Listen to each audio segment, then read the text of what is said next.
Top of the bonjour. Hi, Jinjee's looking at me like he's about to jump up. Jinjee, what are you looking like you're about to jump? What's your decisions? Are you just gonna stare at me like that? You're kind of... What do you think you're doing? Jinjee, what are you gonna do? Gonna come up? What do you think you're doing? Oh, hi. Oops. Yeah, he came up. How do I do it? I think that should bring it up, shouldn't My it? name's Jason, and I like Jinjee. Oh, sorry. That one is just like that because it's not a sound command, so you don't have to do the C thing. So it should come up eventually. There we go.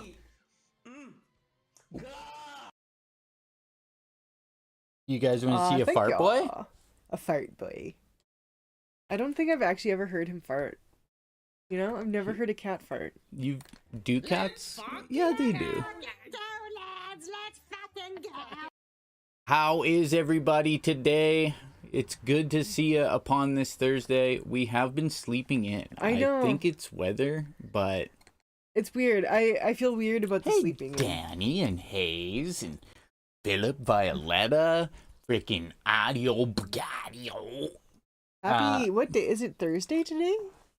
Jay, it is Thursday. You drooling a little bit? Is that drool? There's a little bit of drool. There's just a little schmeeb of spit. Is there a schmeeb of spittle? Schmeeb of spittle on there somewhere? Beep, beep, beep, beep. Yeah. I wiped it off. How is everybody doing? It is so hard to hold a camera. I used to know a cat that drooled a lot. She was a very, very sweet cat. She would sit on you and like she'd put her face on like your leg, and then the next thing you know, there was like a big pile of like spit around. Jinjee doesn't like it when I try to get the sleep out of his eyes, but it's like my favorite thing. Jinjee hasn't been wanting to start. Doing all right. Have a 6-week-old kitten in my office today. Oh. How is Couscous doing? And Beans? How's the sexiest couple in Canada? I don't know. I'd have to ask them. Just kidding. We're doing pretty good. Yeah, we've been sleeping in. Yeah. We've been sleeping in recently. I don't know. You guys keep saying that it's getting super hot where you are, but here the leaves are starting to turn yellow and it's getting kind of cool at night. So yeah, I think I uploaded a picture of Carl to the Discord this morning, and as you can see, it looks kind of like fall outside. Yeah, Screechy. Jinjee, get the Screechy. Audio says he's going to steal him. No, he said don't steal me. I'm happy. Yes. Aw. Yeah. Sorry, it's just hard to hold the camera while he get the screech. Okay, here, maybe I don't want to deny you guys the scritches, but I can't just hold my arms Can up. we move that camera? I could make it come out, zoom out, or Okay. zoom. I could move it down a bit here. Hello, Gypsy. Gypsy, danger. Holy moly, we got all the lovelies. All the freaking lovelies. Whoop. And we still see our faces. Here, I'll zoom out a bit from there. And you can see the microphone, the keyboard. I'll cover my doodle wanger up here. You can't take him away from me. Look at that. I'm his mummy. He's Yeah. my senior citizen. Boop. He's my senior citizen. Oh, yeah. He's such a Here, sweet actually, let's boy. go one up, and then I'll move Yes. up just a little. There. There we go. Yeah. I do have a top of the head. I swear about it. Coyote, holy crap, we got everybody, all the awesomes Such in here. a busy Thursday. Such a busy Thursday. It's wonderful. We are forever indebted to you and forever will I love you. Look at that cat. Oh, what a sweet cat. Ooh. Yeah, Carl's been really funny this morning. Yeah, he's been he drinks out of a bucket that we have. He drinks out of a bucket that we have. And he's just kind of looking around the yard. I assume that there's some hunting to be done. Yeah. I in fact, I'm positive there's some hunting to be done.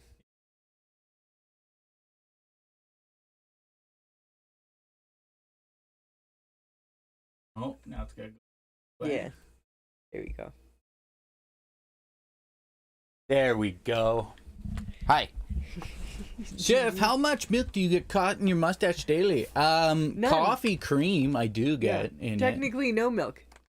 Yeah, we don't generally have milk, to be honest. We with used to you. be big milk drinkers, and then basically just moving out here because of like the way the fridge is set up. We got scone as well. Hey.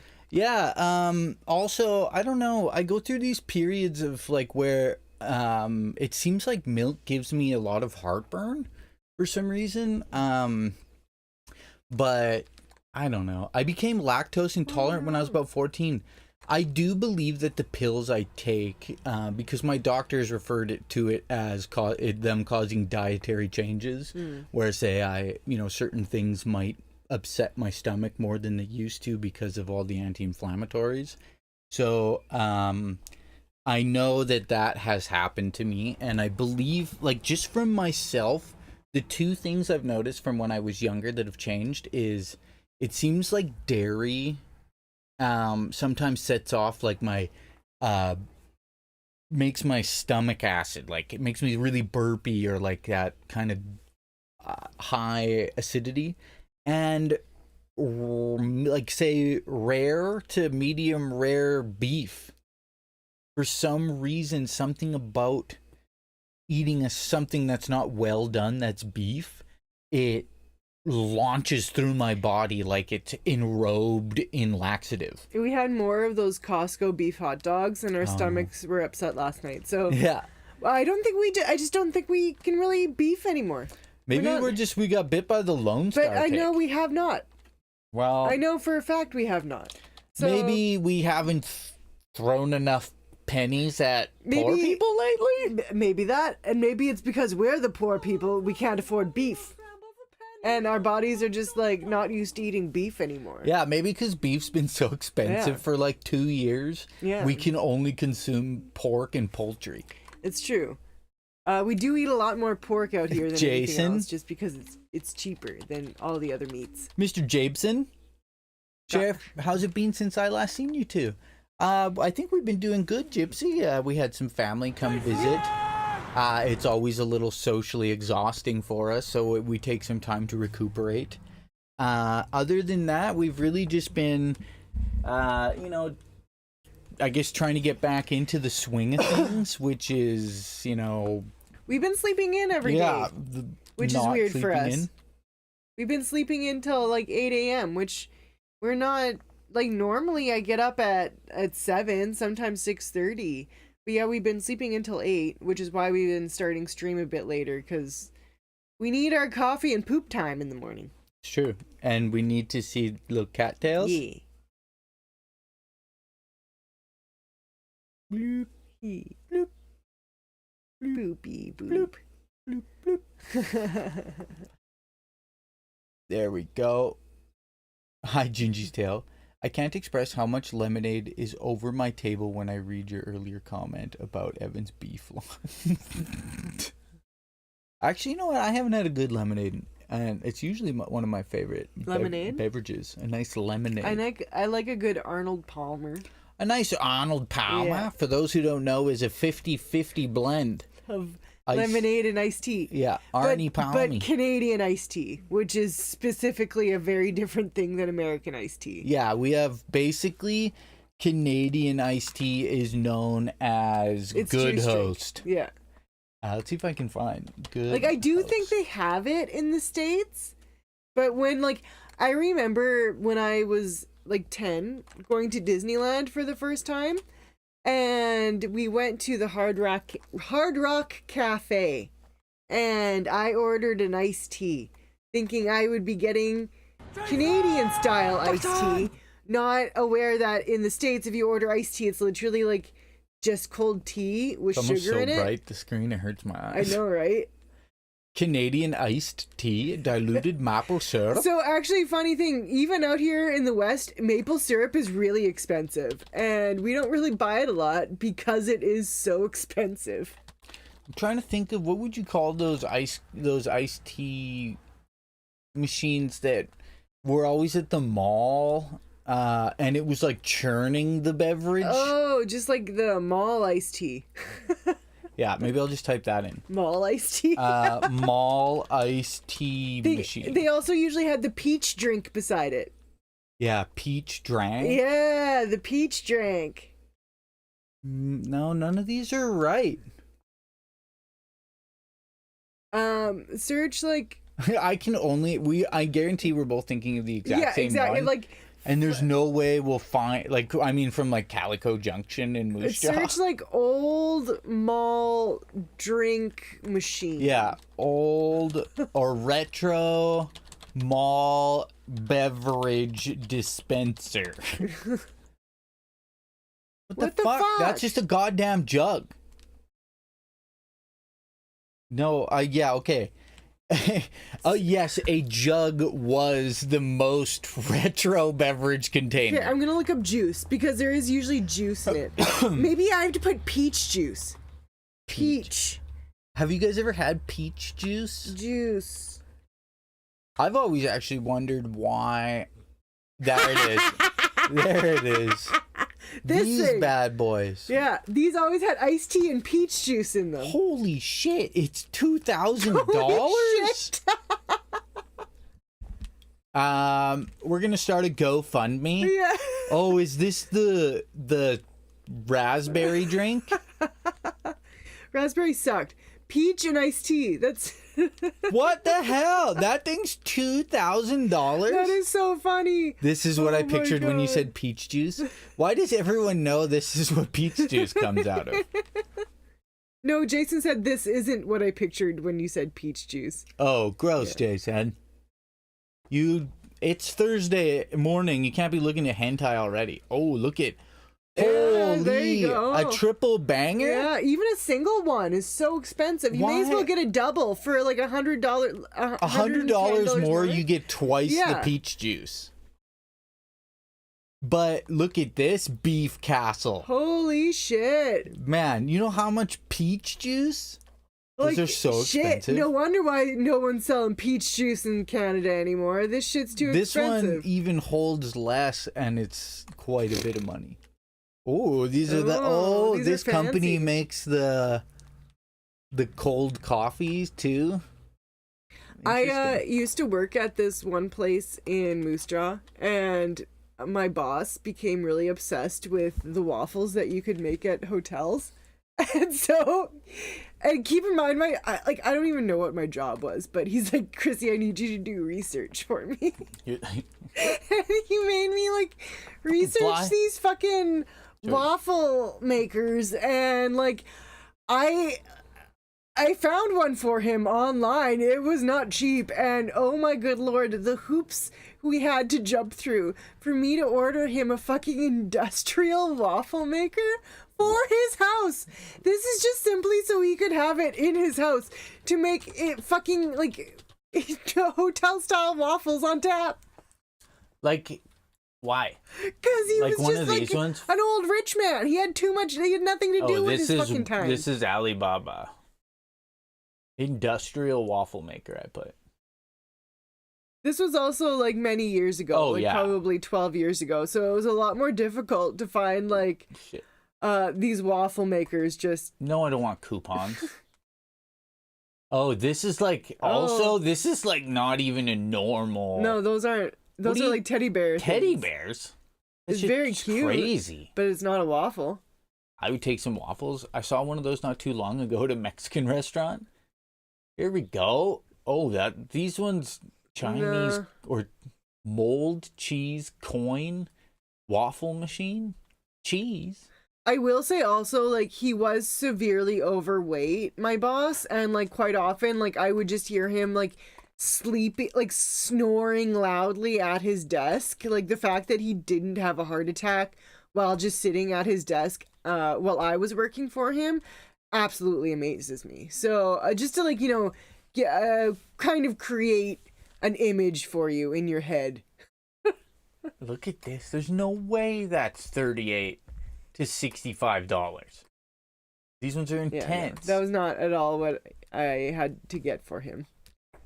Sorry, the reason I'm sitting up like this is I just have like a burp trapped. I remember the one that we got was like, it was a couple $1,000s. It wasn't cheap. It was a couple $1,000s for this waffle machine. Mustache isn't great right now. I should have combed it. You can see my mustache next to hentai or Dragon Ball girls. Because he wasn't just like, he didn't just want like, you know, a normal waffle maker. It was one of those like hotel ones where like it like came down like a conveyor belt and like spit out waffles. It was a very specific thing he wanted for his house. So his like family members could just make waffles when they came by. Dad, I'd like to make waffles. Look at that. That's a great. You're so cute, Jinjee. Yes, you are. A choo-choo poo-choo. Those are Sailor Moon girls, Evan. Oh, he's so freaking cute. Boop. Yeah, you guys have Venmo. We don't have Yeah, Venmo. we don't. But that's because we have PayPal. Yeah, for $2,000, it better come with someone that makes them. I agree. Oh, not PayPal. Sorry. We have. Well, we do have PayPal, but we have Interact e-Transfer. Yeah, we have e-Transfer. So our government basically just decided like you should be able to very easily transfer money from one Canadian to another. And so it's just through like our banking apps on our phone. Like I just log on to my banking app and transfer Evan money or vice versa. It's true. Jinjee, are you Boop his nose. Jason or a Jinjee Audio's weebing for you, bro?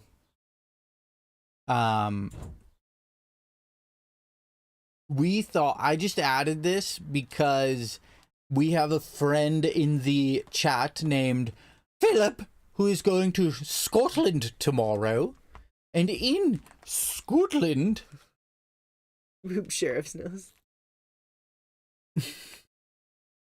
in Scotland, a farmer created a massive, like what we're familiar with is a corn maze, which is kind of a play on a word in itself because corn is maize. Yeah, but a Scotland farmer in Duncan. Wait.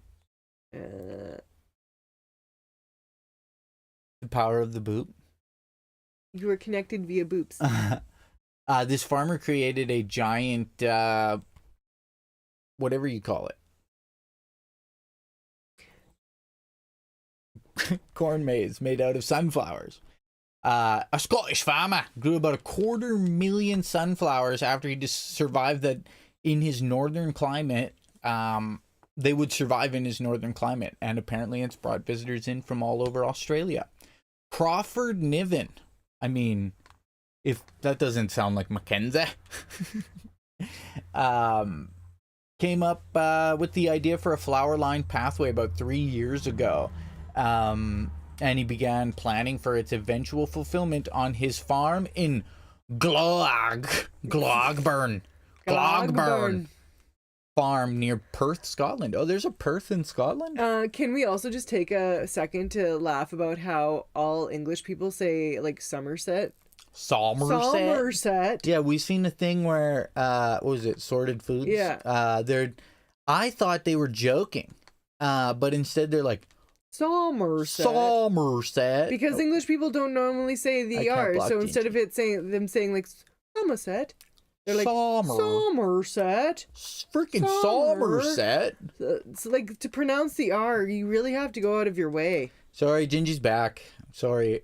Somerset. You sound like the Amish. Somerset. You better not block Jinjee Cam. Oh gosh. This is the best thing of the week. Okay. Well, I guess I'll just talk of the news like this. Yeah, they don't need to see the article. We can just read them the article, and they can have. I guess maybe we can show that picture of the maze. Can you show the picture of the maze somehow? Well, yeah, I have to switch. Okay, like this. there you go. Somerset. So this is the sunflower maze. It's about 13 acres, and the stalks are about 7 feet tall. So we actually, our neighbor grows a bunch of sunflowers, and you would be like, we went out there not that long ago, and I was standing there looking up, and I said to myself, this must be what it's like to talk to Shaquille O'Neal. Like, it's just like a giant sunflower head higher than I can reach without jumping, and it's just like pointed down at you, and you're like, hi, Mr. O'Neal, can I get an autograph? Oh, Jinjee. What's going on? He's enjoying the under the chin scritches. The under the chin screeches. Here, I won't block them, but I like to make us a little bigger when we talk. All they see is like floof in my hand, so. Jinjee should have an OnlyFans account. Is that... I guess it's not technically only perverted stuff, but... Yeah, basically, it takes about 30 to 60 minutes to walk the full trail, and there's a kid-friendly 20-minute version without someone that chases you with a chainsaw. I'm just kidding. This is just a little video of it. Here, actually, let's bring it up this way.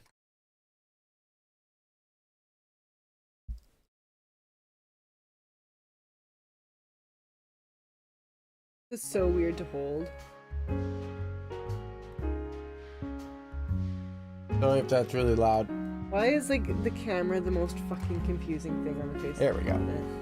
I don't know why trying to figure out the inverted direction of a camera is really hard.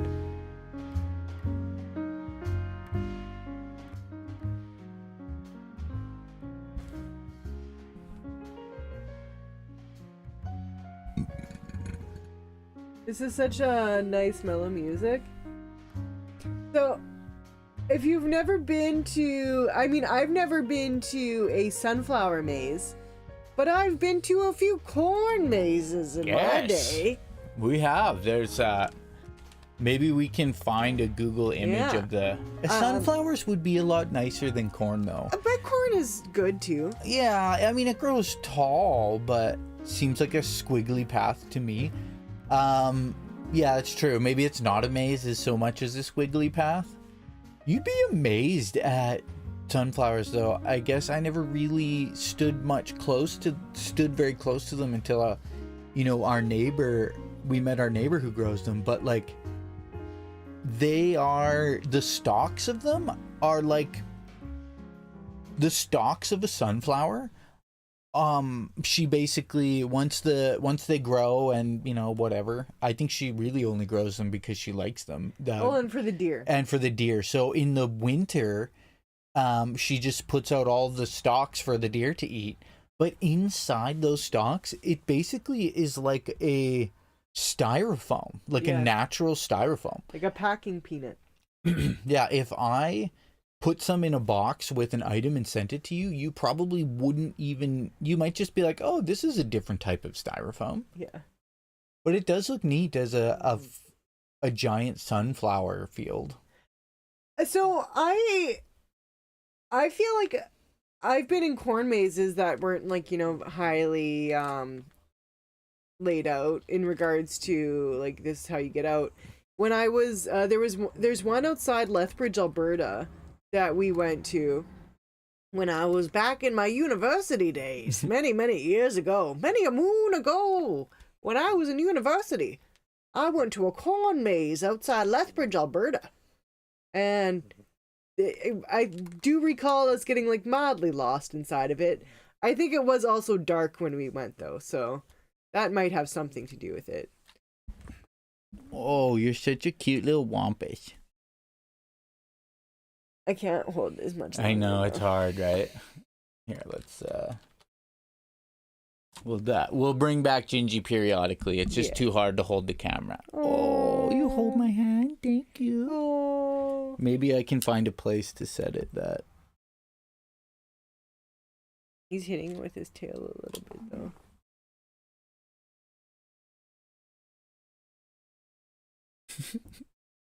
You want to stare at his tail? Here, we'll set up tail cam.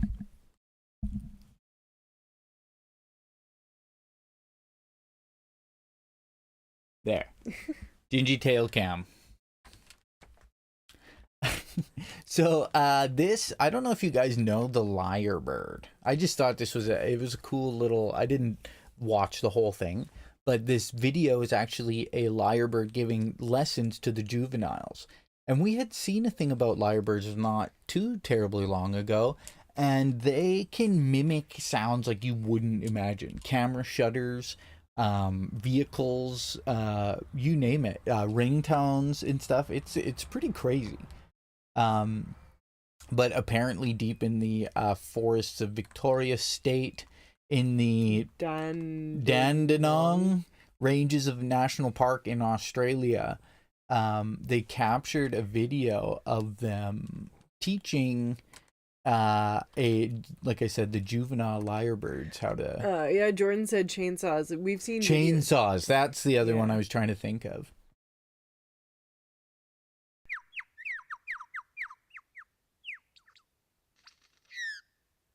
from 2012. Oh, what? Maybe it's just an example video.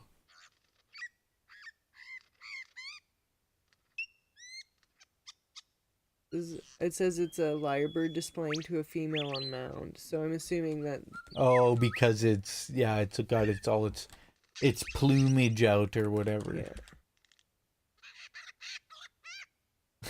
Those sounds are awful. Okay, that wasn't what I thought it was. Let me look at it again.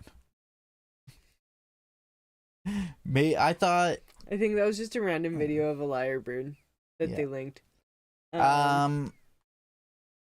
E for effort though. Yeah, I mean, I Yeah. can't say I fully looked through everything.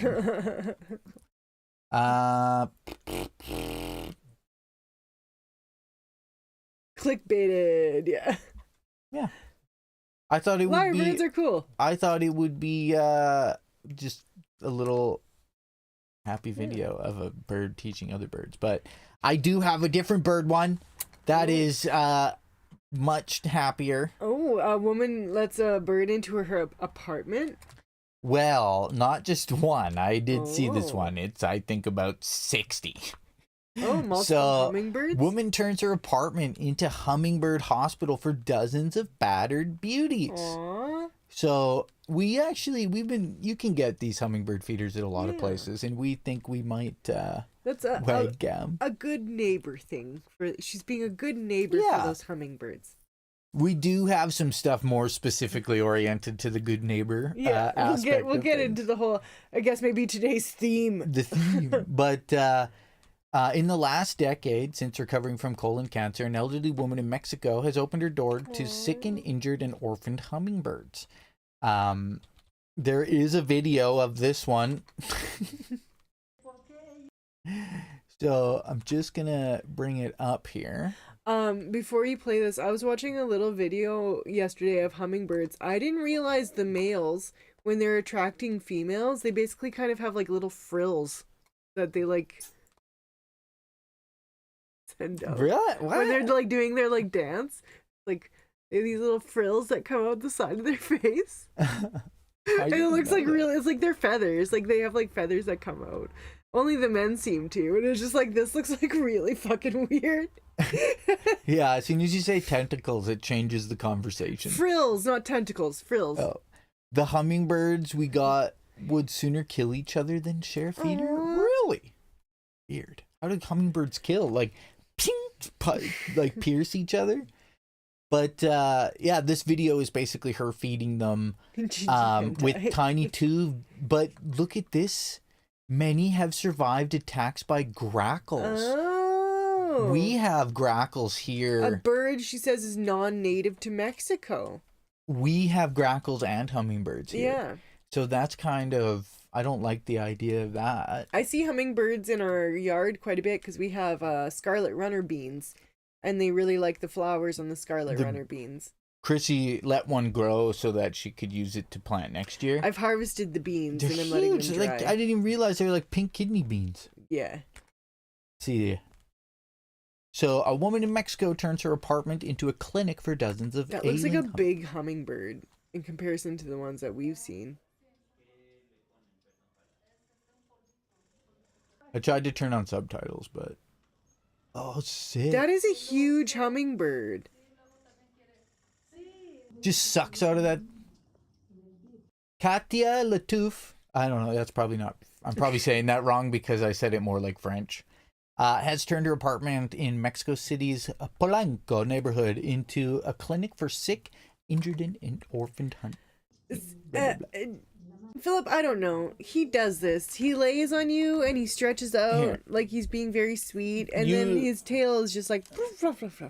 Yeah, you tell us, Jason. Yeah. Does he look upset? It was Philip. Or Philip? My apologies.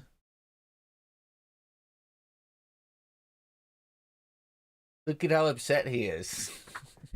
He just likes to, I don't know, move his tail around. He likes to whoop. Yeah, the hummingbirds we get, they're like the size of your thumb. They're really tiny.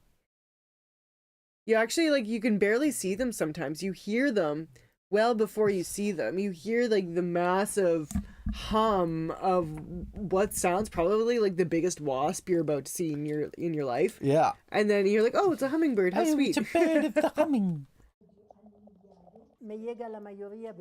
I get mostly babies.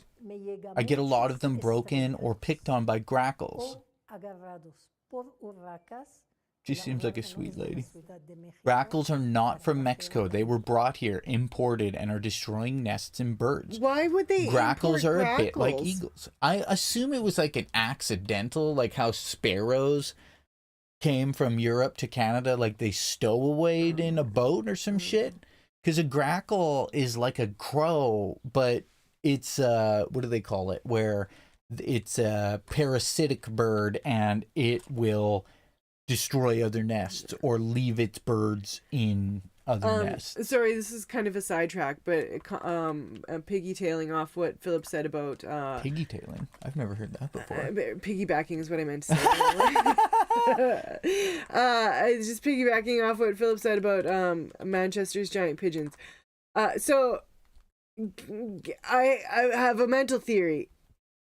Pigeons used to be human pets. How many of those pigeons in the Manchester area are descendants of, like, royal pigeons? Not royal pigeons, but pigeons that people had as, like, as like pets that you would, for mail or, food, or just like people kept pigeons. Pigeons used to be like kept as pets, and then we just decided that they were no longer useful. So how many of those pigeons are essentially descended from like pigeons that were bred to be like food or pets, and so that's why they're so much bigger than the pigeons you find in North America, where the art of pigeoning was like never really brought over here. Well, it's kind of like if, say, for instance, all the police forces across the world just said, we don't need German Shepherds anymore. Bye-bye. And just like let them go. Bye-bye. You go now. And then in like generations, there was just these German Shepherds wandering around like, I don't know what to do. Nobody taught me because I was raised to be a police officer. Yeah. But it is interesting to think about how we, because pigeons are looked at as rats of the sky in a lot of places like New York and that. But at one point, we basically used them for vital things. Yeah. I'm a pigeoneer. I work in the pigeoning field. Okay, in World War II, they try to use pigeons to, figure out where to drop bombs and shit. Like, yeah, the pigeons, homing pigeons, they would have them peck at a screen, like a target on a screen, and that would direct where the bomb would fall. And then they realized, like, we can't trust birds for this completely. A brief history of Project Pigeon. Odd weapons of the Second World War. During periods of war, the evolution I want to see the part where they're pecking at the screen. As the need to have an advantage over the enemy becomes greater. Pigeons from a poultry store and rewarded them for tapping on a target image. He created a harness that disabled the bird from using its feet and wings, but left room for the head and neck to move freely. The tapping of the target could be translated into signals to guide a bomb. He designed a system where a number of rods attached. Pilot to bombardier! Pilot to bombardier! I find it so, I don't know. I find it grotesque when it's like, especially with birds, because birds can go anywhere they want that they can survive. And, compared to like say a mouse will only probably be able to cover actually a mile in circumference in its entirety of its existence, right? Yeah, I don't know. Just as an example. Yeah. But a bird can go anywhere, and to restrict its ability to move is so. The bird could move, closing electrical contact. It's like evil. Hi, Squirrel. Hey, Squirrel. Skinner took the concept to a number of scientific bodies, but unfortunately the idea wasn't taken seriously. Arrows placed in a vacuum were used to increase the force of the bird's pecking to control the device. The pigeons were trained to peck on an image of a target, i.e. a white pyramid or battleship. With each peck on the plate, the nose of the bomb would face the target. Right? The National Defense Committee granted Skinner... I mean, that's fucking crazy. Birds are smarter than some people I know. Coyote said, speaking of grackles, I'm going through my files and literally just watched a video I took a long time ago of a grackle apocalypse. Do you want to post it to Discord by chance? Burbs are dinosaurs, it's true. They were going to do that with bats too, but they wanted to deploy bats with incendiary. Oh yes, I knew that, to roost in buildings to blow them up. That was in Vietnam, wasn't it? Because a lot of their roofs were grass or something. Maybe not. Maybe I'm conflating a couple things. Acoustic kitty. Also, similar subject, acoustic kitty. Honestly, I don't know why you would try and use cats. Unless... Don't try to do things with cats. Maybe it was like a listening device. I know that there was cats in... I can't remember, the American embassy somewhere, and they figured out that there was Russian taps in the walls because of the cats. Say that one more time. It was in some American embassy somewhere. They were able to find out that there was Russian wire taps in the walls because of the cats. The cats basically, they thought that the cats heard mice. But then they realized that the cats were picking up on these electric devices. That kind of sounds familiar, but what Coyote indicated was basically in the 1960s, the CIA tried to use cats to spy on the Kremlin. In an hour-long procedure, a veterinary surgeon implanted a microphone in the cat's ear canal and a small radio transmitter in the base of its skull. In the 60s? Did you see what phones looked like in the 60s? Don't do those things to Even cats. radios were huge. It probably looked like a cat that had like a square tumor He's under trying its to do skin. weird Neuralink shit with the cats back in the damn 60s. The first acoustic kitty mission was to eavesdrop on 2 men in a park outside of a Soviet embassy. The cat was released nearby, but was hit by a taxi almost immediately. The equipment was taken out of the cat. Okay, oh my good God. I don't like this. Well, that one didn't have 9 lives. Maybe they thought that with 9 lives thing was real, so they were like, you know, oh, Wampa farts. What are you looking at? He's hitting my hand with his tail. I wish I could be drunk sleeping like him. I know. They were trying to use it to control where they walked. God, you should have stopped at 1960s and CIA. Yeah, they used to give cats acid and let them walk around the packs. What was that one project that I think it was part of MK Ultra, but it was specifically where they would get prostitutes to give the Johns LSD so that they could like observe how LSD would affect people. Yeah. The problem is that the most people doing LSD was the people at the CIA. Yeah. Acoustic kitty. I don't like that either. But it's batshit crazy. Batshit was the other thing they tried. During the Cold War, have any of you guys has anybody heard of the fruit chair?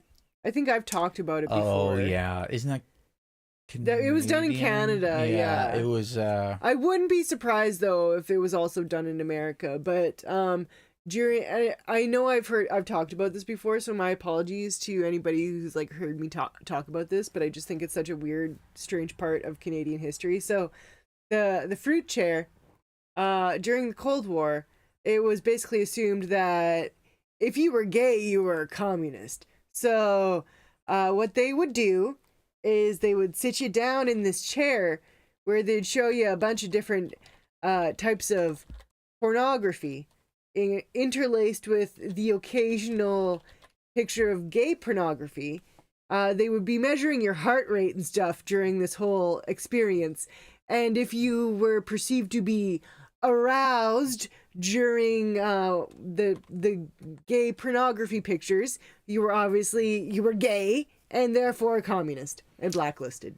Obviously, communism and gayness is like... Yeah.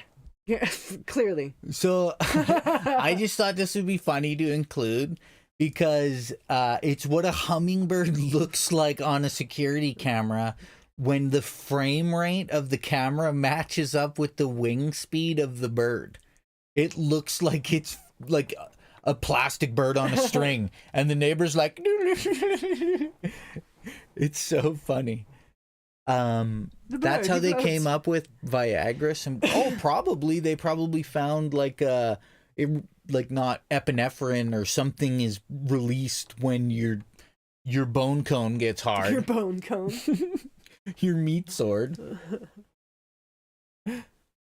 Is this I did this. Sorry, I have to sit like this because the camera to point to Jinjee is down there. So if I go with my hand normally, it blocks it.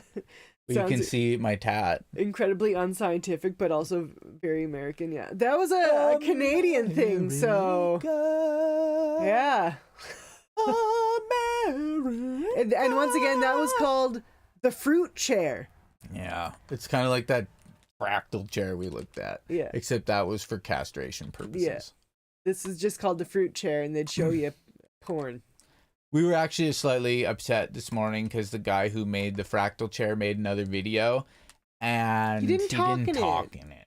And I mean, he's amazing with his restorations and stuff, but he was really funny when he spoke, and we were excited for it. But we'll probably, I don't know, maybe put it on his background music because all you can hear is tink tink tink tink. The ASMR of him working on stuff.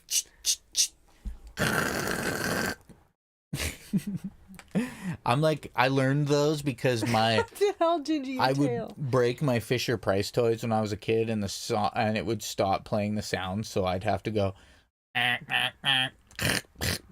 Beep beep. It might have happened there, but it sounds like something we would do. A couple of interesting things here before we just get on to the topic of the day.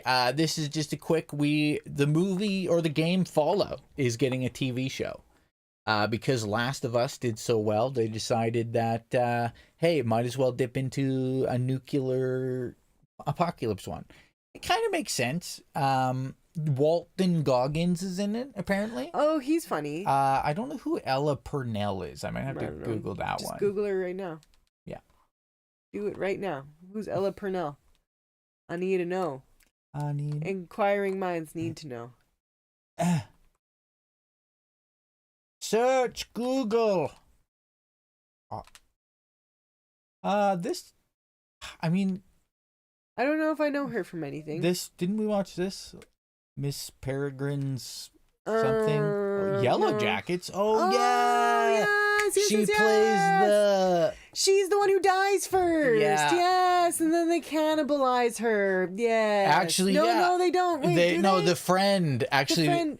Yeah, the friend hangs out with her for a long time, and then everyone's like, "Why are you hanging out with your friend?" And it turns out it's because she's eating little pieces of her. Yes. If you've never seen, we have to watch the second season of it. But if you haven't seen Yellow Jackets, season 1 is like, honestly, season 1 of Yellow Jackets is some of the best television I have ever watched. It is so fucking good. yeah, girls soccer team stranded in the woods, turned to pagan witchcraft out of insanity. It's so good. It's so good. But yeah, it might be a good show. I thought I seen Assassin's Creed and it just scared me for a minute. Something about Detective Pikachu. I enjoyed that Pikachu. movie. I don't care. I'm confident that I wouldn't watch it, but I could see it making a good show. Well, the thing is it's kind of generic. I mean, as long as they include the Brotherhood of Steel, Walton Goggins. I liked Walton Goggins. Certain things from the game, maybe Tenpenny Tower. The Righteous Gemstones, is that the name of the show? Yeah, that with Gold. John Goodman, Adam Devine. Yeah, it's a good one. The Righteous Gemstones is really good. They play a family of evangelical faith or seed faith kind of. Yeah, basically people who run like like big Pentecostal like the fucking those people that run big TV show churches in the States. They do everything but let themselves get bit by poisonous snakes. Yeah, it's a funny show. Righteous Gemstones is really good. And Walton Goggins is really good in The Righteous Gemstones. Walton Goggins. Yeah, it's also a really fun name to say. He is kind of typecast though. A little bit. As just like a southern accent, kind of good, kind of bad. Can we find a clip of Walton Goggins in something? Because I want to watch a second of Walton Goggins because he's just great. I also just want to say Walton Goggins. Oh. Jinjee, why you make a sound? Sorry, I made you meow. What would you like? I don't know. It's a good little short clip of Walton Goggins. I'm not sure. It's a good little short clip. Oh no. I don't know, maybe you wanted this. I know I did. I'm sorry. A lot of interviews.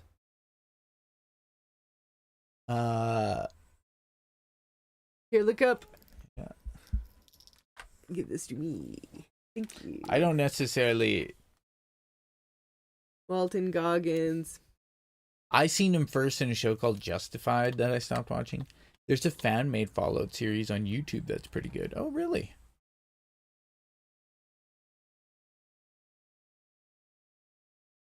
It doesn't matter. Wait. This is just a minute. Okay, I'll make it. And just so you can see his character on Righteous Gemstones is so good. Okay, one sec.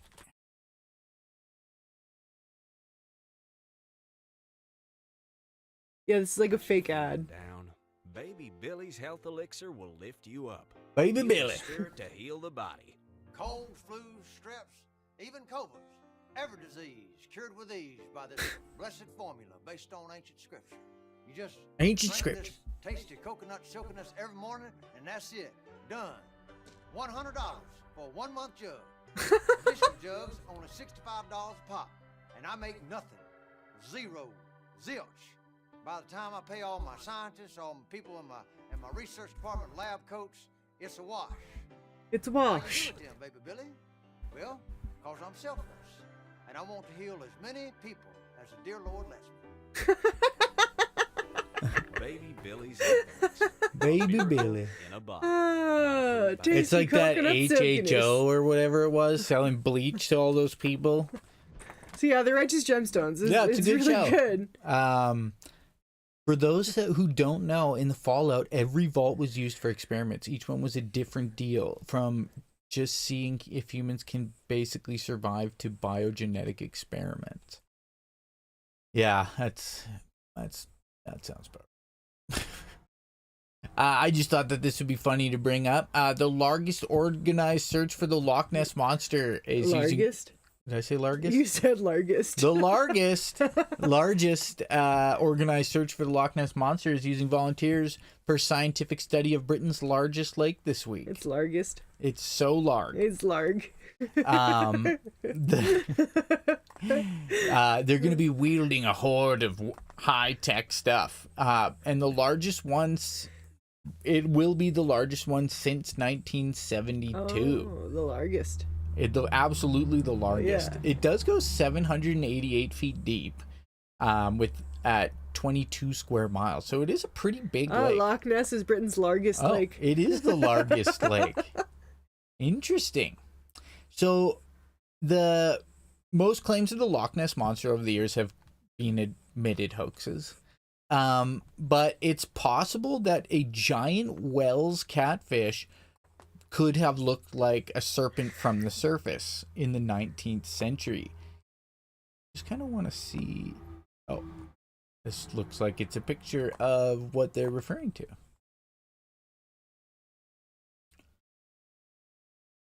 And I just wanted to see a giant Wells catfish. It's probably like, did you ever watch River Monsters?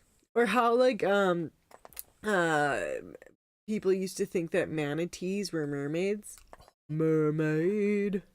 Yeah, and that was mostly they were like, no, I swear it was half woman, half animal because I already slept with it. I'm just kidding. That's how the sailors figured it out. One of my faves is the vault where they put a single dude and like 40 puppets and he went insane. And there's the vault with one guy and 40 women. I mean, that both I think would eventually drive you a little bit insane, depending on what is happening with the 40 women and one dude. Of course we know about the Lake Ogopogo monster. Yeah, Ogopogo is... Ogopogo is the Canadian Loch Ness. Where do the underwater caves go? I've been to the lake that Ogopogo is apparently in. I've been in its waters.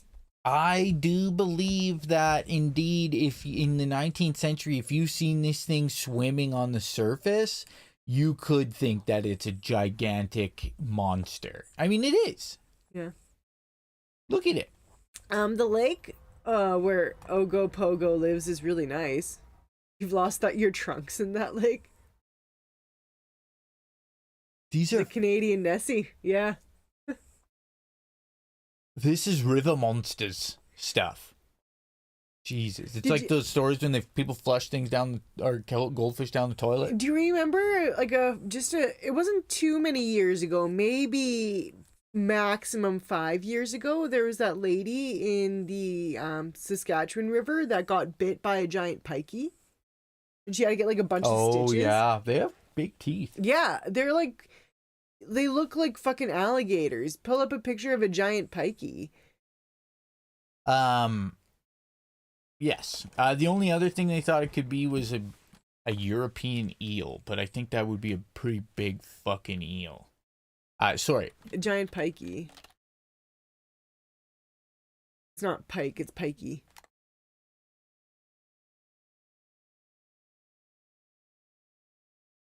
I don't know, they're pikeys. I think it's IE, maybe.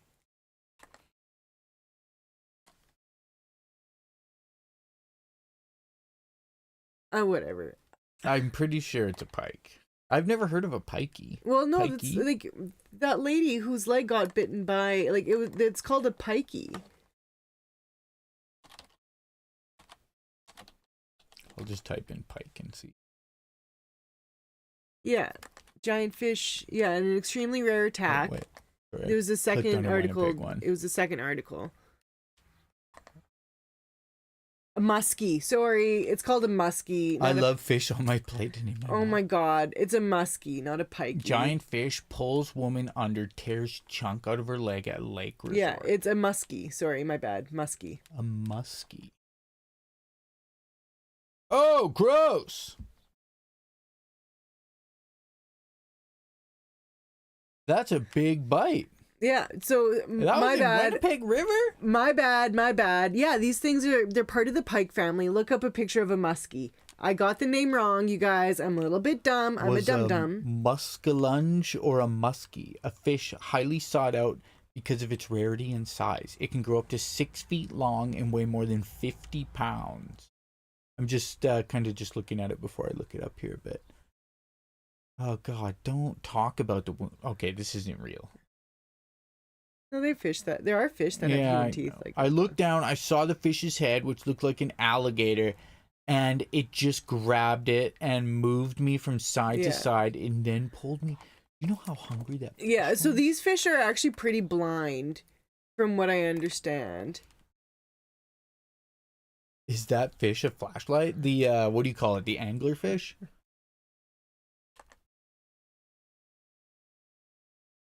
It does look like a pike. Yeah, and they can like that late article said, grow up to 6 feet long. They can get pretty big, and they have really sharp teeth. Honestly, pikes scare the shit out of me. I would not. I think we seen some baby pikes in the creek. We went walking in it when Krissy's family was here. Don't. What was that? No, flashlight. Oh, we know what it is, Violetta. Don't worry. Here's a good. So this is basically what Bit that lady's leg. engulfed that woman's leg. They have like a predator style of tooth where they go.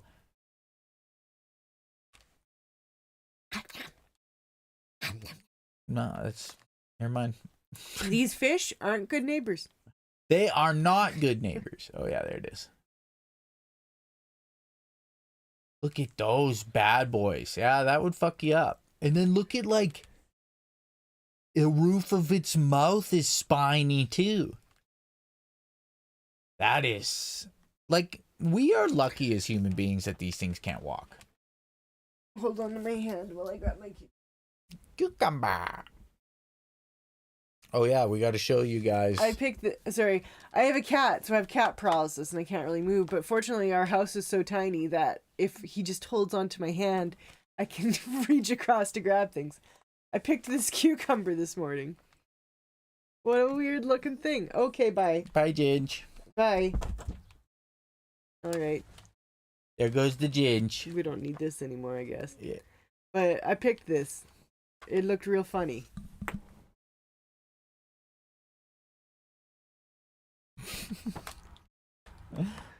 I turn that up for now. Oh, did you just take a honking bite out of it? Yeah, dude. How was it? Looks like cucumber. The cucanus? Yeah, Is that what that part of it's called?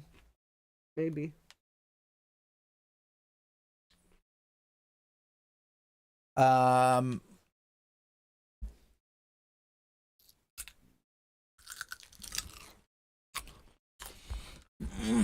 That's a good cucumber. Yeah, it's like cucumber.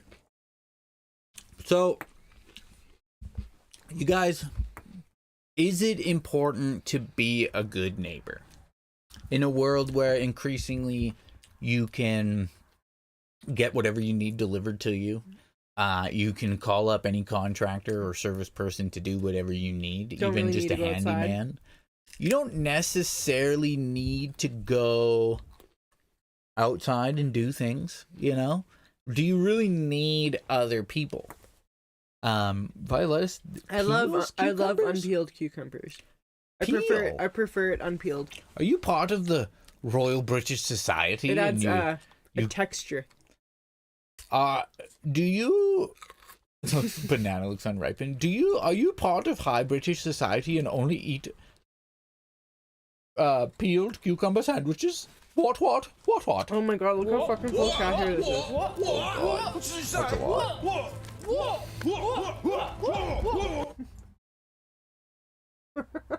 watch the poor people scramble for pennies.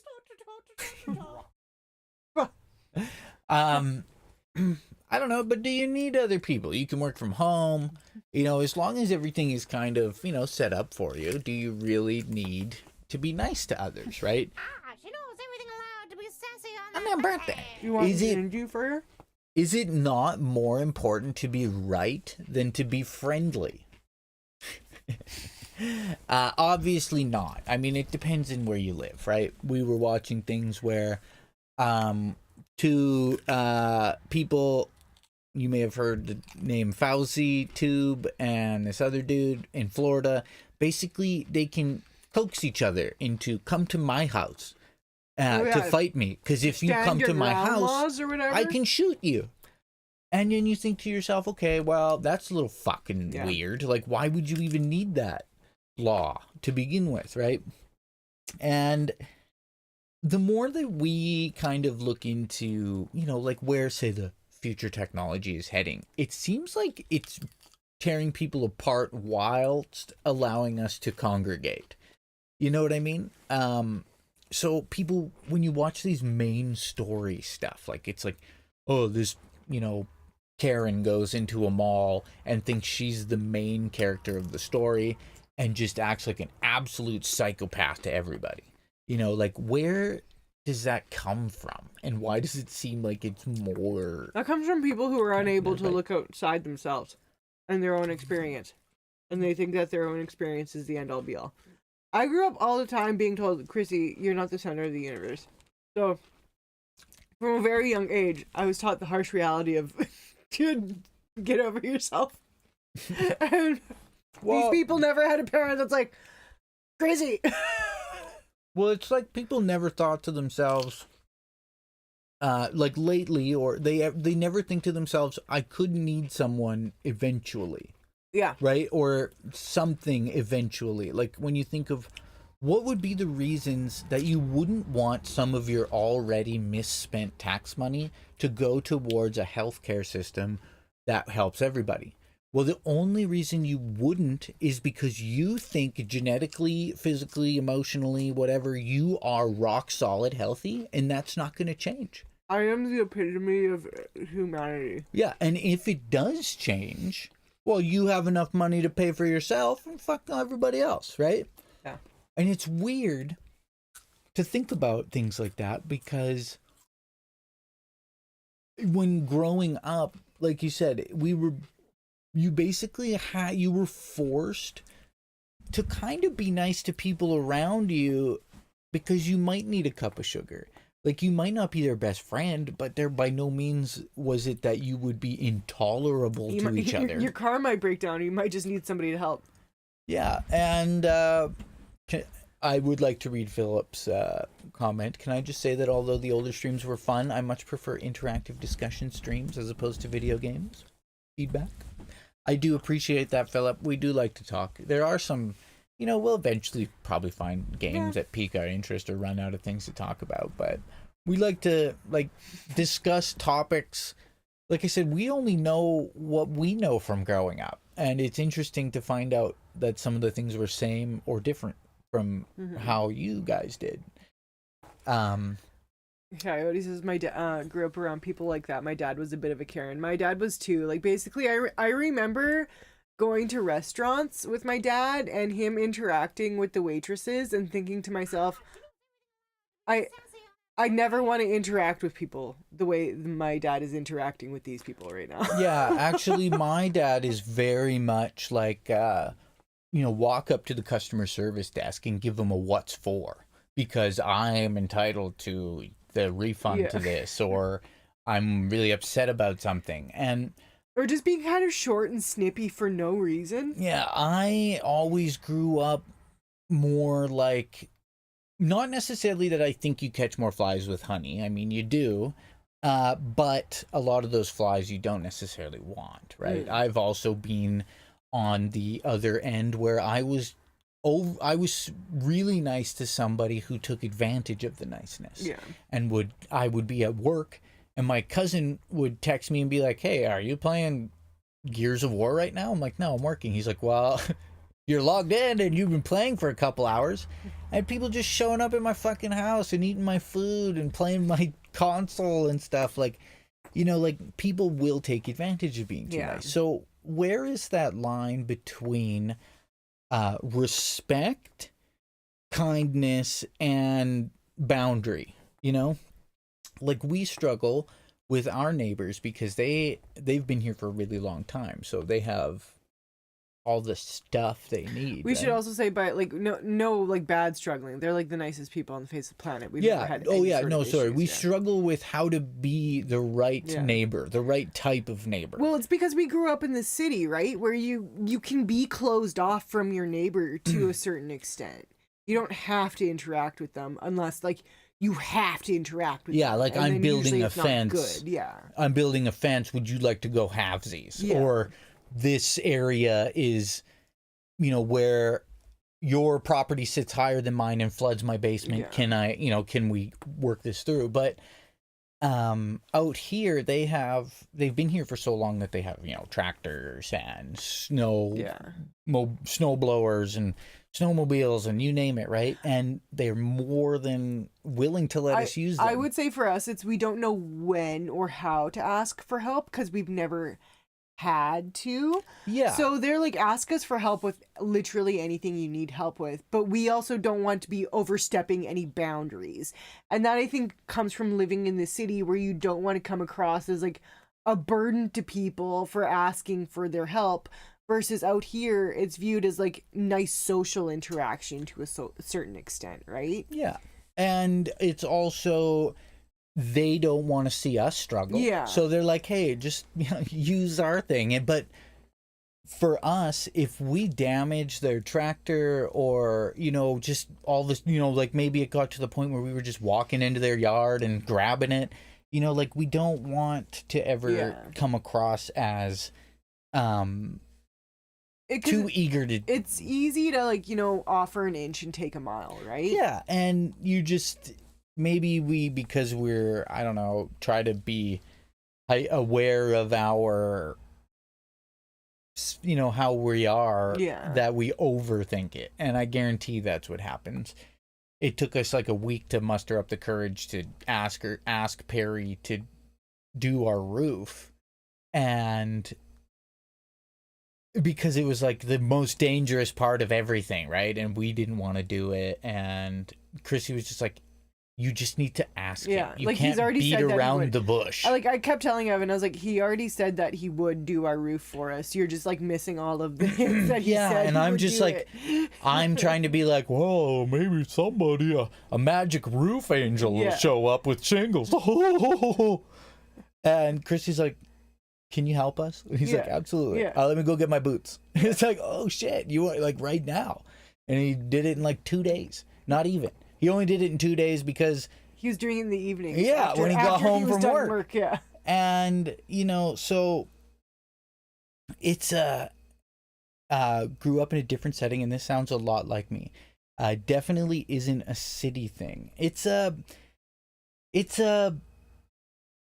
also, I think, maybe a generational thing. Yeah, where some of us, it almost seems like there's no middle ground as much as there is hyper aware of your position and, being in the way in the aisle at the grocery store. And I'm gonna propose a theory here and why it's a generational thing.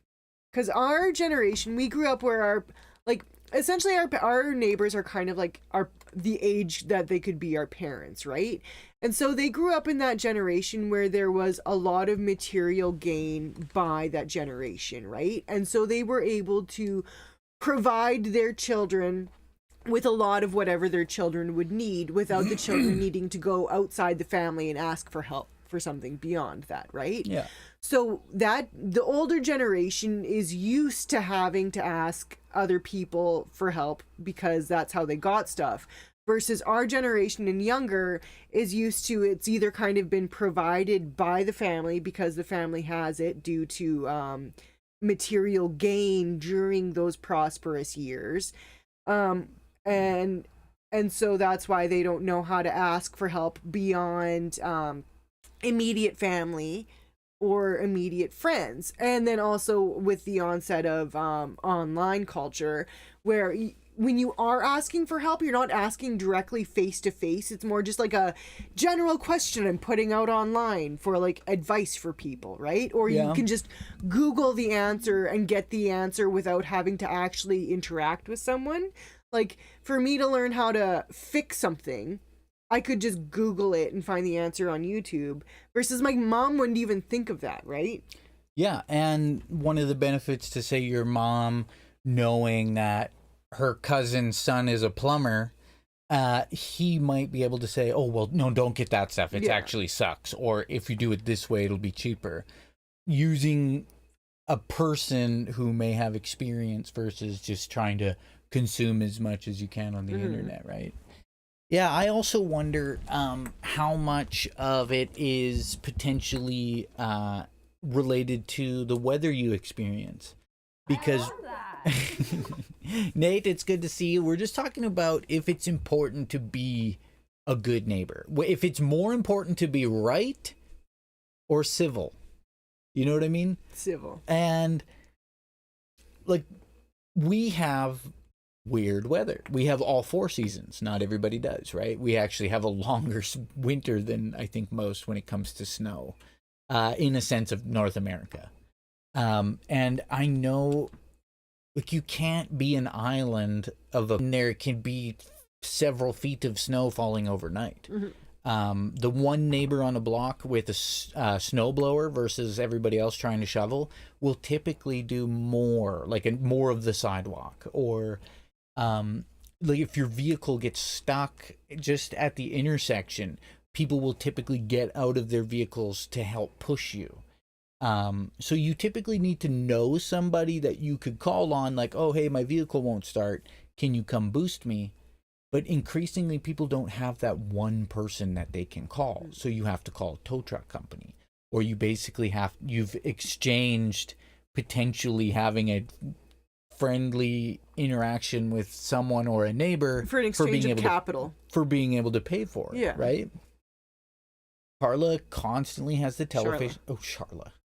Constantly has the television on loud in the evening, and our neighbor texts her to ask her to please turn it down. We keep apologizing, but they're very good with her. It's also, I mean, it also depends on how loud it is, like how much of a disturbance, like what's considered a normal, like if Charla has the sound at like 100 because you're both refuse to get hearing aids, well, you know, maybe you guys could figure out a balance there. But I mean, if it's also just they're a person that's exceedingly annoyed by a slightly louder television, you also balance, you know, play your own music. Turn your own thing on, right? I think some of it is living around people that were always like, hey, if you need help, we're always there. And the second you hear, that is very true too. A lot of people were like, hey, anything you need. But then, or like, call me when you're drunk, instead of ever getting a ride from someone else who's been drinking. And you phone them and they're like, fuck, I have to work tomorrow. And you're like, well, I thought you know, so that's very good point, Coyote. People who offer help and then are shitty about actually giving the help. Yeah, that kind of getting stung when you're asking, you're like, oh, absolutely, you know, could you help me with this? And then all of a sudden it becomes a problem, and you're like, well, next time I go to ask, I'm gonna have to think if I'm gonna end up owing this person for whatever, you know, like. But typically, we wouldn't evolve we wouldn't even be here if it wasn't for being able to be friendly with each other, right? I think the important thing is a lot of people think, I don't know, that there's going to be some kind of rapture where everyone they don't like is going to just disappear so that they can just be, this is my mentality. If you're not in it, you're against me.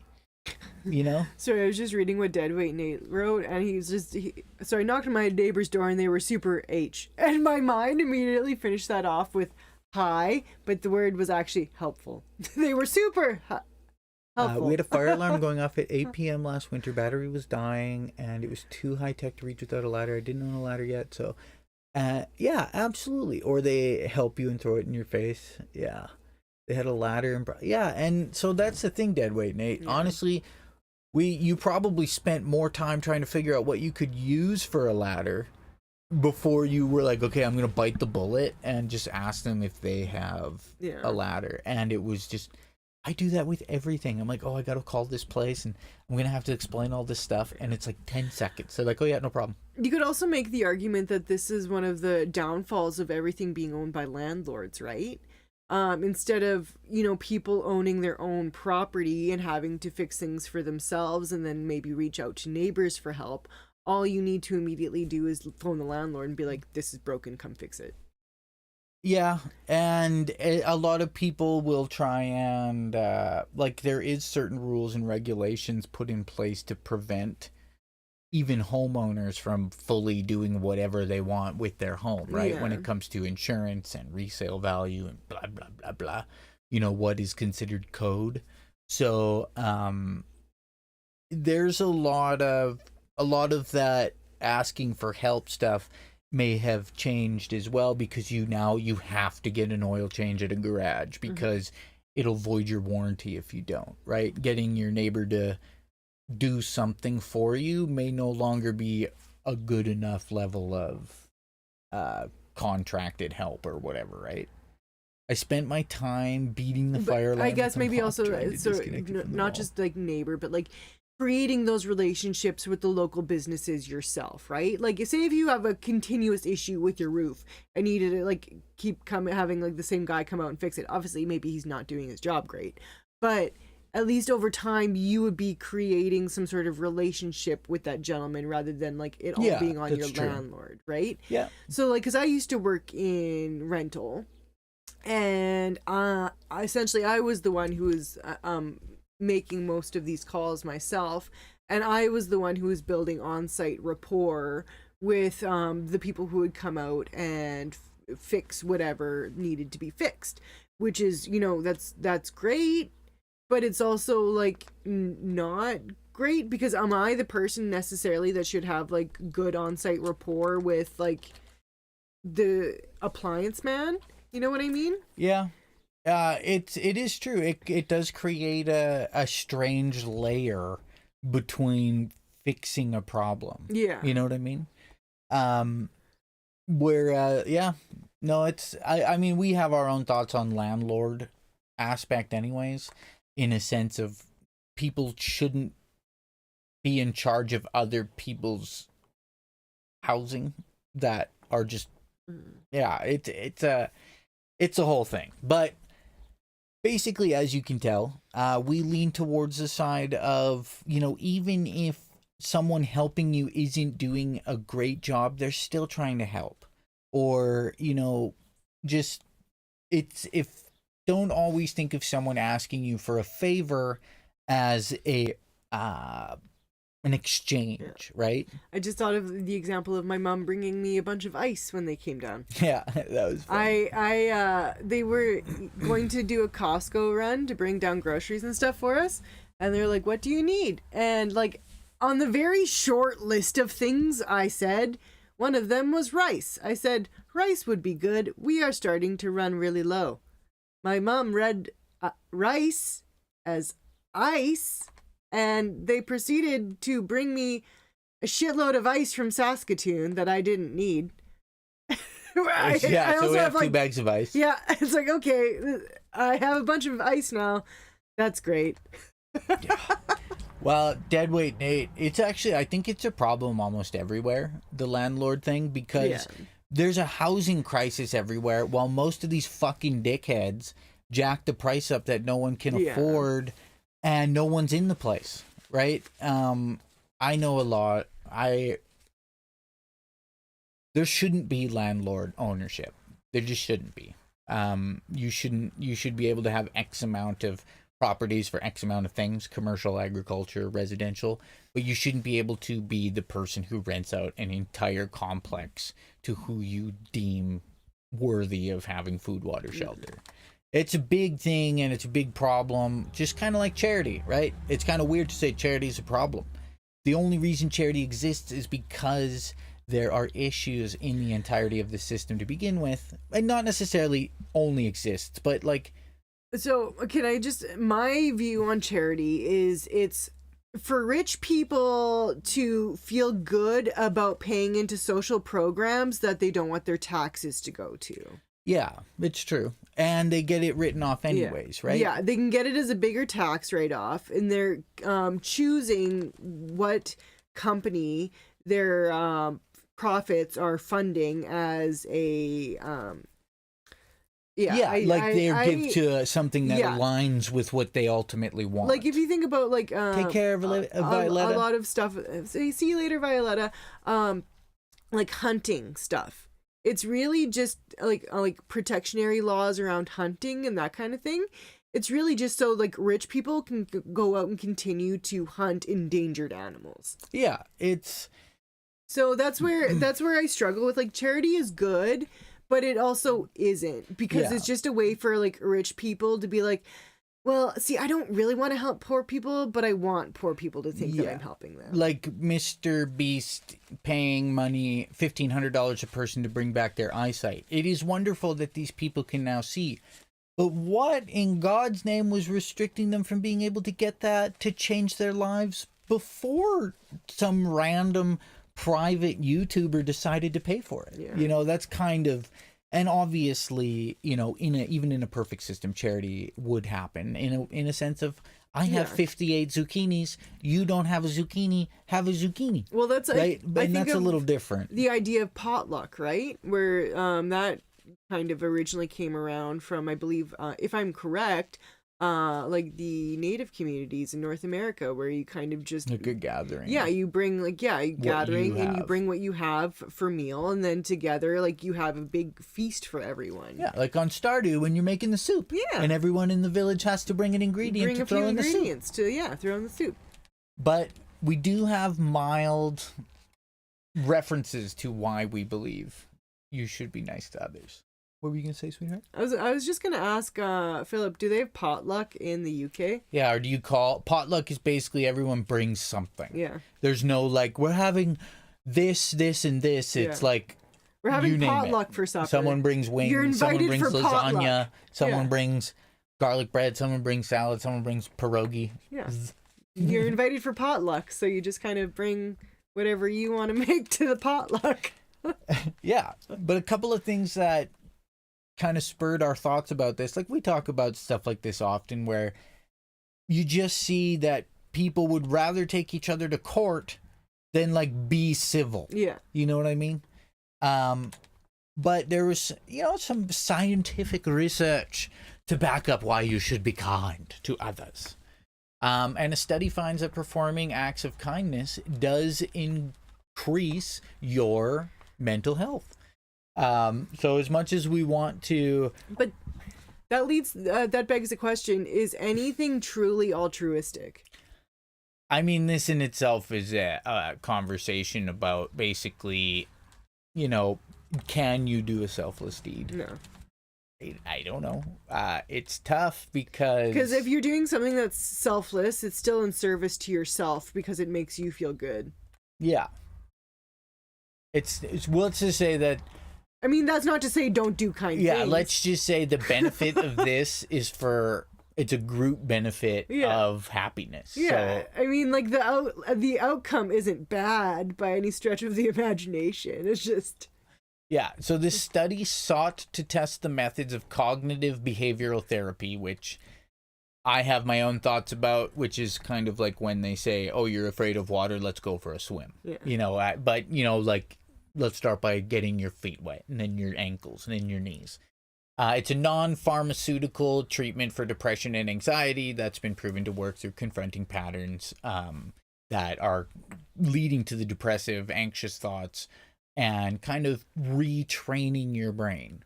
And again, there are, like, say, for instance, my mom being agoraphobic and not wanting to leave the house.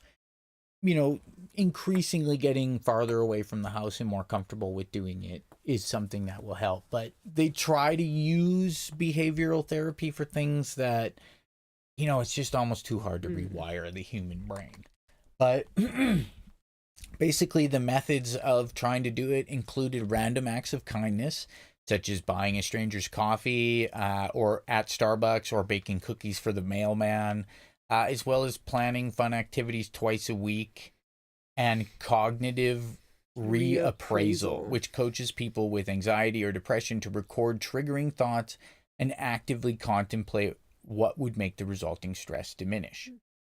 The participants recorded, you know, different things on a level of their feeling of social isolation, self-consciousness in public, or life satisfaction in general. We did think that if there was going to be an advantage of one group over another, it might be the thoughts recorded, the group that recorded their thoughts, since that's such a tried and true way of addressing depressive and anxiety symptoms. But the kindness group did as well or better. And that group also had increases in social connection that didn't happen in the other two groups. So indeed, all three groups experienced improvements in the measurements that they were using. And the random acts of kindness group had much bigger impact on positive cognition and emotions early on, which tapered off as the study period advanced. The thoughts and records group, or the cognitive reappraisal group, had the opposite effect, where it started off negative and then became stronger and stronger over time. So the kindness acts is particularly important finding because it necessitates a connection with other people. Social isolation is a high risk factor for survival, the same as smoking 15 cigarettes a day. That cannot be right. Wait, what about having poor relationships is the equivalency of smoking cigarettes? Oh. So what you're telling me is I can start smoking again if I become really good friends with a lot of people. I guess so. Oh, good to know. Social support or lack thereof is a greater predictor of overall survival than all of these options. Oh, so okay. basically it's meaning like if someone was looking at how long you might live, your social level is more indicative of that than your physical activity, body mass index, hypertension, exposure to pollution, alcohol, and 15 cigarettes. I get it now. That's actually, I do not like that. Lonely people have higher blood pressure, higher heart rates, and more atherosclerosis no idea what that is. than people who have a good support system. Insomnia, inflammation, infectious stress, depression, cancer. Well, it might be also like, you know, correlation like that. Like if you have a lack of a social group, you're probably like maybe just a little bit depressed, right? Yeah. I don't know. Deadweight Nate and his wife rehabilitate dogs because it makes them feel good. And that, absolutely. I mean, and I remember the first time I was told that I was depressed by somebody. I wasn't like prepared to receive that information from like someone outside myself. That like I just wasn't prepared to be like so vigorously attacked with that information about myself, and I was startled to confront the shadow demon. I didn't like it that someone's like, you know, you're depressed and you need to deal with it. I was just like, it's tough. Who do you think you are to tell me about myself? There is a thing like I've just been living my life how I've always lived my life. Too much TV and social media has people diagnosing each other that shouldn't be. So be wary of what your friends tell you is more healthy than what your doctor does. But just the last little article on the subject, we won't go through it in as in depth as the other one. I just actually found this one this morning. But Mr. Rogers had a point. Regularly greeting 6 neighbors maximizes your well-being. So the first thing I thought was funny is we don't even have 6 neighbors. Yeah. So we have to consider like people at the grocery store our neighbors. But basically, as part of a Gallup National Health and Well-Being Index, saying hello to more than one neighbor has shown to correlate with greater self-perception of well-being. Average across 5 dimensions that include career, communal, physical, financial, and social well-being, the increase which greeting a neighbor had led to around a 2-point increase on a scale of 0 to 100 up until the 6th neighbor, at which point further greetings had no measured impact. So, interestingly, when the well-being scores are looked at individually and not averaged together, the 6th neighbor is where the perception of well-being in life peaks for social and communal well-being, but not financial well-being. I don't even understand what the fuck this is talking about. Oh, basically what it's saying is when you say hi to 6 people, you perceive yourself as being better off than if you didn't. Okay. I knew that like about like hugging people or like so like just like general physical contact with like a few people during the day makes you feel like more positive about yourself. Yeah. Perception of financial well-being kept on climbing only to cease at the 11th such like greeting. So what kind of greeting is that? Nice to see you, you are rich? Interesting. Like what kind of greeting is that? Yeah, this is so for people to feel more financially well set up, they had to greet 11 people. A profound revelation. Repeated positive social interaction benefited perception of personal finance even more than personal sense of community. Men were more likely to greet neighbors than women, as were people with children under the age of 18 and people with a household income of more than 120K. So people not living a life of constant stress. Yeah. If you're financially well off, you can be more comfortable in life. Oh, so funny how they say that money doesn't buy happiness, but you can be more comfortable in life if you can afford things. Oh, so weird. Also, I guess Meta was involved, so I guess, you know. But basically, it showed that the U.S. compares favorably with other nations around the world in social interactions. With those in the U.S. more likely than those in countries such as Mexico, India, and France to interact with people who live near them. That's interesting, considering France is always like burn everything down for the rights of others. Yeah. You know what I mean? It's interesting. You need to deal with it, lol. They obviously never been depressed. Yeah.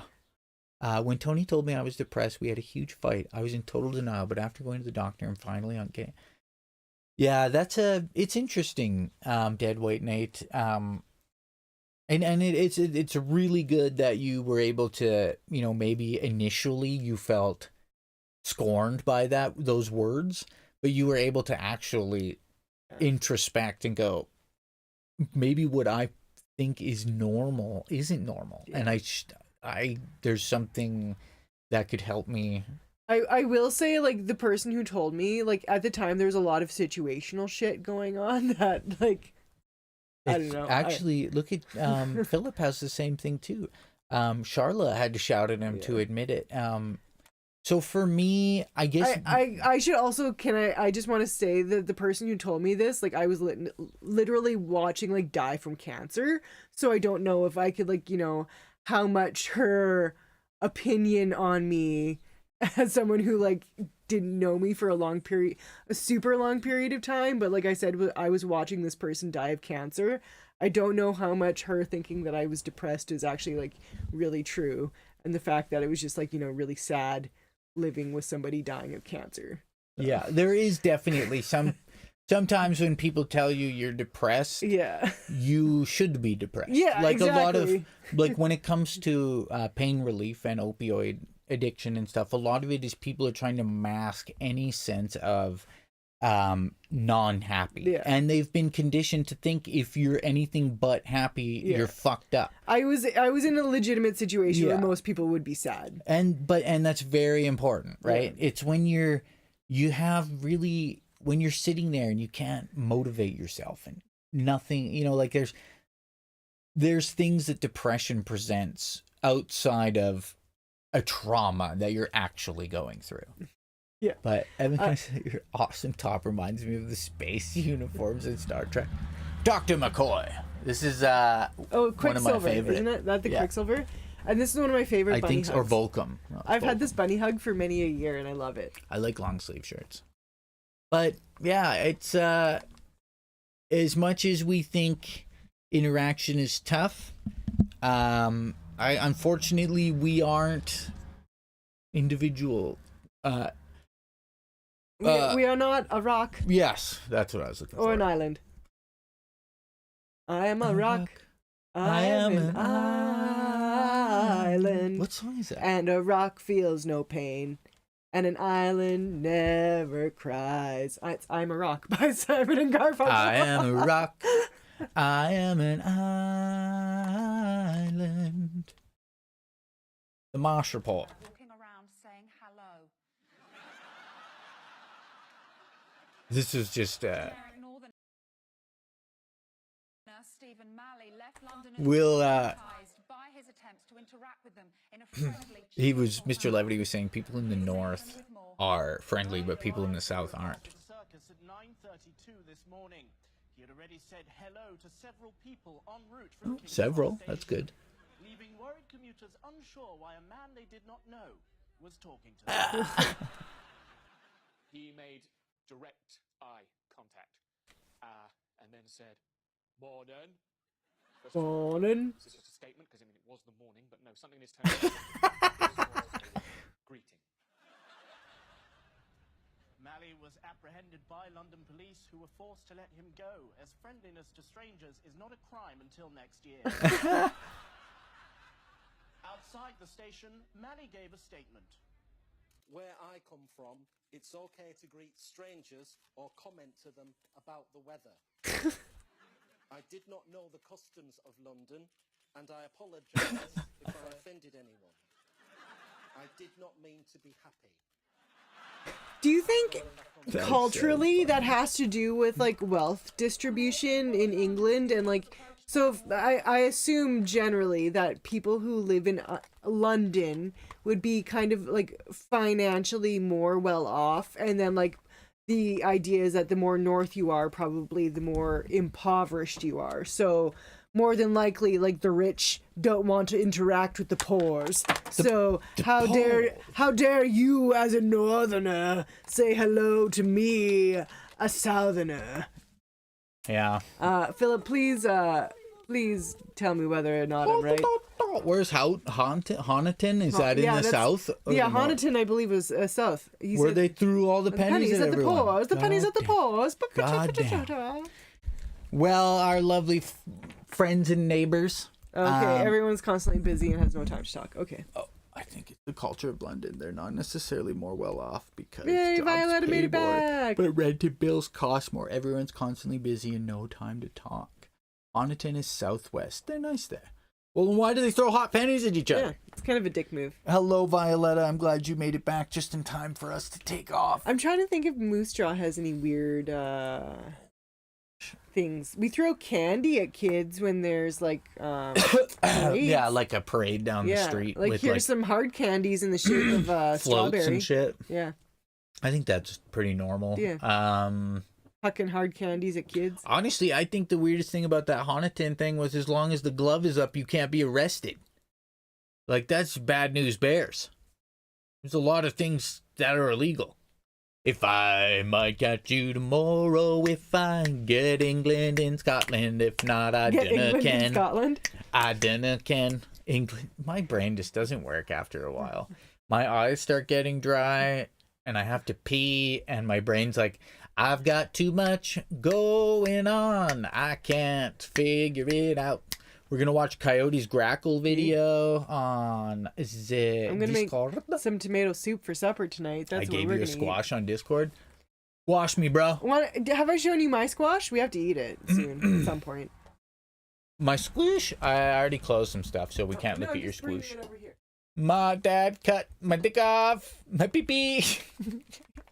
We showed that to Krissy's mom, and she laughed so hard. This is my squish. That's a squoosh. This is my little squish.